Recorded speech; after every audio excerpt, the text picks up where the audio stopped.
Hey beer tubers, it's Ryan back with another episode of San Diego Beer Vlog, joined once again by my cousin Joe.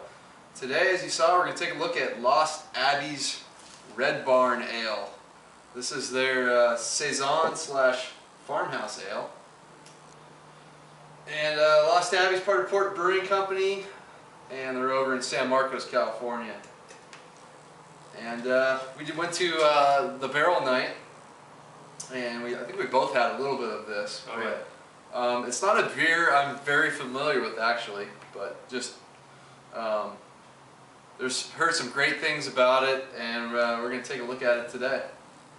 Definitely complimented the Veritas nicely. You know? Yeah, I mean, we literally use this as like as a palate cleanser, which is sort of probably an insult to this beer, but considering the amazing barrels we're drinking. Okay, and there is a pop, so that's a good sign. Carbonation, never know with Lost Abbey.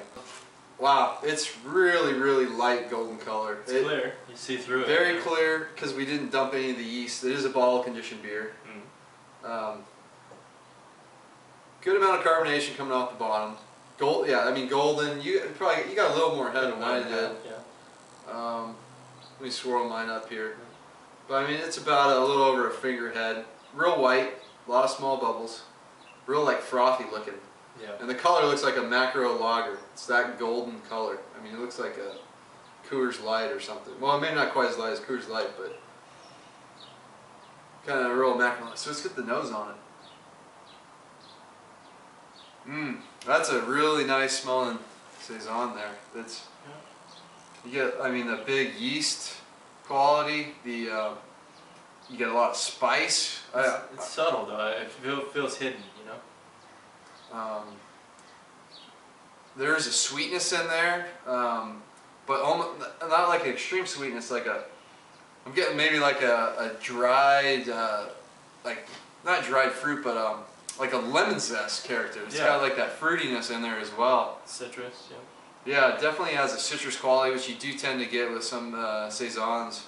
The spice notes though are subdued. The citrus kind of quality, the fruitiness kind of is a little more overpowering than the spice notes. A little bit of a sour scent too. I don't know if that's.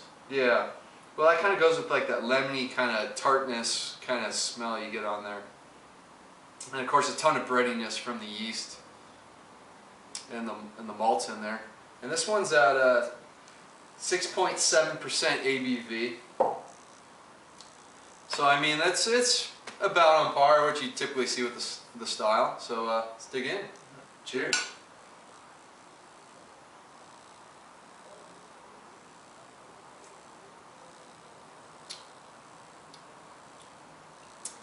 That's very good. It's a great beer. It's so smooth, get no alcohol. Tends to finish on the dry side, which is usually the case with Belgian beers and their yeast. It's nice. It's really smooth though, right out of the gate.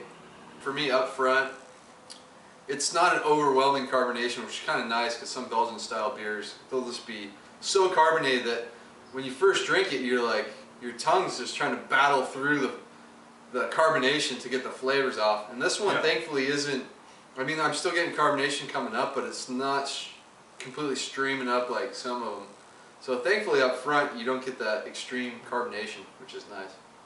Up front for me, I get a lot of breadiness from the malt. You get that kind of citrus character. You get that kind of lemony kind of tartness. I get a little bit of like a grape quality to it, like a white wine sort of grape fruitiness. Yeah, there's definitely a nice fruit character to it. There's also like a citrusy kind of fruit in there as well. And then for me, towards the back is where I kind of pick up some of the spice notes. They probably didn't brew this one with spices like coriander, because I'm not getting that kind of. It does pepperiness or that you kind of get with the coriander. Yeah. This is more like a yeast-produced spiciness. There's no bite to it. There's no bite like you get maybe with coriander. Yeah, nothing jumps out, nothing like stands out, so they blend well. Yeah, all the flavors just really mix well together. They blend in. It creates one cohesive tasting beer, and it leads to a real smoothness in there. There's not like any, like the entire drink on your mouth, on your tongue is just, it's smooth the whole way. Yeah. There's no sharp characteristics to it. Some saisons might have like a real sharp like citrus quality, or maybe they'll have a really sharp like spice to it. And this one's just really well balanced, I guess is my best. I think you're right about the dry finish. The more we drink it, the more I realize it's a dry. You know? Yeah, as it warms up. Oh yeah, at first you kind of get, you know, as your palate adjusts. Yeah. It doesn't quite seem as dry. I mean, it can go the other way, but this one, at this point, yeah, how long we've been drinking it, it's real dry. Makes you want to drink more. I mean, if you're a farmhand in France or Belgium, this would be a perfect thirst kind of quenching beer. I think I could drink this. I could drink this with a meal as well. Like most beers are too heavy for me to drink with a meal, but I think this one would do. Oh yeah, you can easily drink this with the meal, like the farmhands did. If you had to score this one, compared to Saisons, I would give it a B. You give it a B? I really like Saisons. Well, overall though, it's a B? Overall, yeah, okay. I give it a B. Okay. It's not, I don't know, nothing stands out taste-wise to me enough to give more than that. But push it into that category? Right, and excellent, but it's smooth enough and enjoyable enough to be above average, I would say. Yeah. One thing I should note that it is a little light on that Belgian funkiness that you can sometimes get. Yeah. Like we've both had, I don't know if you remember, we tried the Saison DuPont, and that's like a prototypical Belgian style, Belgian Saison from Belgium, and that kind of has like more of a funkiness to it. We're getting bombed by the Luftwaffe out here. So you're gonna give it a B, and I'm gonna give this one an A. I mean, I really enjoy it. I like the smoothness.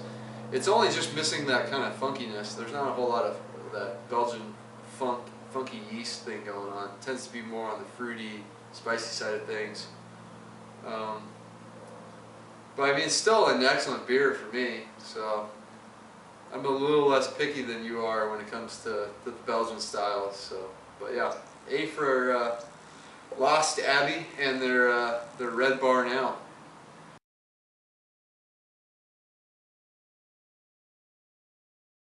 So we added some yeast. Pour the rest of it in. It's really, really, really cloudy now. Fortunately, the sun's come out now, but it's like a lighter orange color. But can't see through it. It's definitely. Yeah, it's completely opaque at this point.